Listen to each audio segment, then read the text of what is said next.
ప్రపంచ టెక్నాలజీ దిగ్గజం మైక్రోసాఫ్ట్ సంస్థ కొత్త ఆర్థిక సంవత్సరం ప్రారంభమైన తరుణంలో సంస్థ భారీ ఎత్తున ఉద్యోగుల తొలగింపుకు తెరలేపింది. ప్రపంచవ్యాప్తంగా దాదాపు 4,800 మంది ఉద్యోగులపై లే ఆఫ్స్ ఎఫెక్ట్ పడనుంది. ప్రధానంగా మైక్రోసాఫ్ట్ అనుబంధ గేమింగ్ విభాగమైన ఎక్స్బాక్స్ లో అత్యంత కీలకమైన పునర్వ్యవస్థీకరణ ప్రక్రియ మొదలైంది.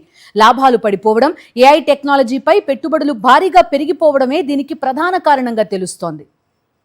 మైక్రోసాఫ్ట్ తీసుకున్న తాజా నిర్ణయం ఉద్యోగుల్లో తీవ్ర కలవరం రేపుతోంది. సంస్థ అంతర్గతంగా పంపిన ఒక అధికారిక సమాచారం ప్రకారం అమ్మకాలు, గేమింగ్ విభాగాల నుండి భారీగా ఉద్యోగులను తొలగిస్తున్నారు. మొత్తం ఉద్యోగుల్లో దాదాపు 2% కంటే ఎక్కువ మంది ఈ నిర్ణయం వల్ల ఉపాధి కోల్పోనున్నారు.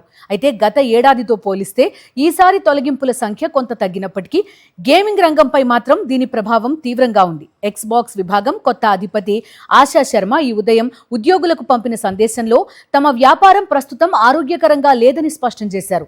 ఇతర పోటీ సంస్థలతో పోలిస్తే తమ లాభాల శాతం 3 నుంచి 10 రెట్లు తక్కువగా ఉందని, అందుకే ఈ విభాగాన్ని పూర్తిగా ప్రక్షాళన చేయక తప్పడం లేదని ఆమె పేర్కొన్నారు.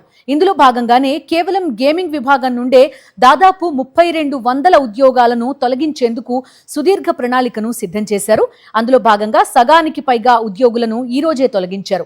మిగిలిన వారిని రాబోయే నెలల్లో దశల వారీగా తొలగించనున్నారు. ఈ సంక్షోభం కేవలం ఉద్యోగాల కోతతోనే ఆగలేదు. మైక్రోసాఫ్ట్ గతంలో 100 కోట్ల రూపాయలు పెట్టి కొనుగోలు చేసిన 5 ప్రముఖ గేమింగ్ తయారీ స్టూడియోలను ఇప్పుడు ఎక్స్బాక్స్ విభాగం నుండి వేరు చేసి ఇతర యాజమాన్యాలకు విక్రయిస్తున్నారు లేదా స్వతంత్రంగా వదిలేస్తున్నారు.